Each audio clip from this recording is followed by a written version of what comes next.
네, 태양계 회원 여러분 안녕하십니까? 구구석 한의원 원장 구구석입니다. 오늘은 여러분께 천식에 대해서 말씀드리겠습니다. 천식 치료에 있어서 양방으로는 대증요법, 즉 병의 원인을 찾아 없애기 곤란한 상황에서 겉으로 나타난 병의 증상에 대응하여 처치를 하는 치료법을 약간 탈피한 부신피질 호르몬제 개발에 의해서 다소 진전을 보이고 있으나 근본 치료는 아직 유효한 감이 없지 않습니다. 그래서 천식 환자들은 천식을 불치병으로 단정하고 자포자기의 마음을 가지게 됩니다. 호흡할 때마다 휘휘 소리를 내는 호흡곤란이 천식 발작의 전형적인 증상입니다. 이런 천식 발작은 아무런 전조 증상도 없이 갑자기 일어난 것 같지만 실제로는 그렇지 않고 여러 증상이 발작 수시간 전부터 나타나는 것이 보통입니다.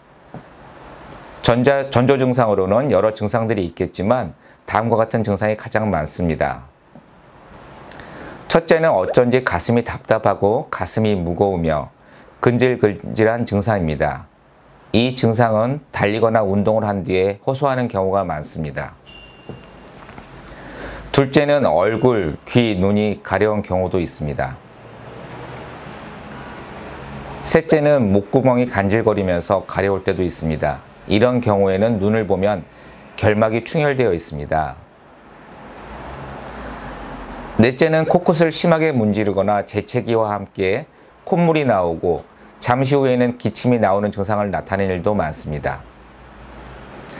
다섯째는 이런 증상 이외에 두통을 호소하는 경우도 있습니다. 실제로 발작하는 시간은 밤중이나 오전 1시에서 2시경에 이른 아침입니다. 이것은 수면과 자율신경의 작용이 밀접한 관계를 가지고 있기 때문입니다. 겨울에는 바이러스 감염에 의한 감기가 천식 발작의 원인이 될 수 있습니다. 난방을 하면서 방문을 닫아 놓으면 천장의 먼지가 아래로 내려오면서 천식을 일으킬 수 있습니다. 특히 석유난로가 주범이 될 수 있기 때문에 조심하셔야 합니다. 천식의 원인으로는 천식에 걸리기 쉬운 소질이 유전되었다는 유전설, 특정 물질이 냄새를 맡거나 먹으면 발병한다는 알레르기설, 기관지에 있는 부교감 신경이 흥분하여 기관지가 수축되므로 기후나 기압의 변화 등으로 천식을 일으킨다는 자율신경설, 또 임신, 생리, 갱년기, 사춘기 등의 관계가 인정되는 탓에 호르몬이 발작을 일으키는 원인으로 보는 호르몬설 등이 있습니다.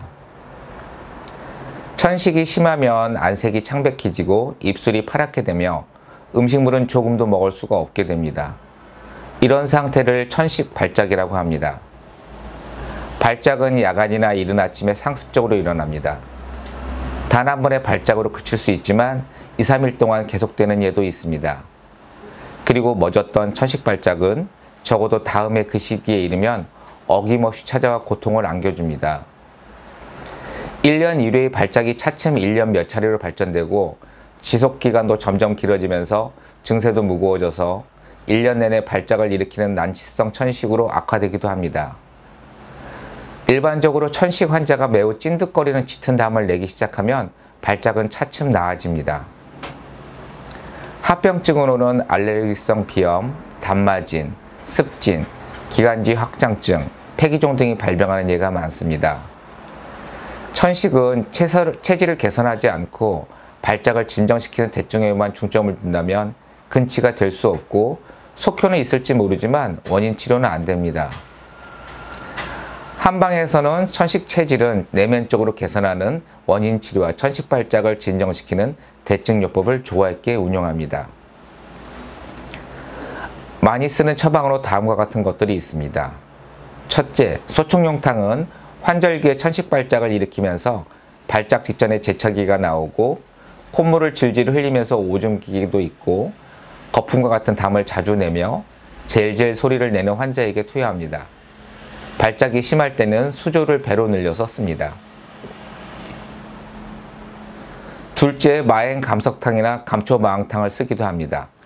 마왕은 천식의 특효약으로 널리 알려진 에페드린이 많이 함유된 생략약으로 교감신경에 작용하여서 혈액순환을 왕성하게 할 뿐만 아니라 기관지의 경련을 먹게 하는 구실을 합니다. 하지만 마왕지제는 투여시 꼭 전문 한의사와 상담하여 처방하여야 합니다. 그러지 않으면 심장박동이 빨라진다거나 불면증이 온다거나 식욕부진 등의 부작용이 일어날 수 있습니다. 한방에서는 천식의 주된 원인을 수분의 대사장애로 생각하므로 차나 음료수를 많이 드시면 안 되고 수분이 많은 과일도 좋지 않습니다. 식사는 언제나 식욕의 8할 이하로 드시고 특히 저녁밥은 가볍게 드시는 것이 좋습니다. 배가 부른 상태에서 잠자리에 누우면 발작하기가 더 쉽습니다. 병에 걸려 있다고 영양분을 더 섭취하려 하면 곤란합니다. 그 음식물을 소화시키기 위해서 더 많은 에너지가 추가로 필요하기 때문에 그만큼 병원체에 저항할 수 있는 에너지를 잃어버리게 됩니다. 민간요법으로는 껍질을 벗긴 살구씨, 복숭아씨를 노랗게 볶아서 가루로 만들어 꿀에 갠 다음 보리가루 약간과 함께 녹두알 크기로 환을 만들어 생강 대추차에 식후 2-30알씩 복용합니다. 그리고 모과잎을 1회 20g 정도 달여 먹는 것도 좋습니다. 하지만 개개인마다 체질도 다르고 원인도 다 다를 수 있으므로 집 근처의 한의원에서 원인 증상에 맞춰서 한약과 침치료를 하시면 많이 호전될 수 있습니다. 천식뿐 아니라 몸의 전체적인 컨디션까지 좋아질 수 있습니다.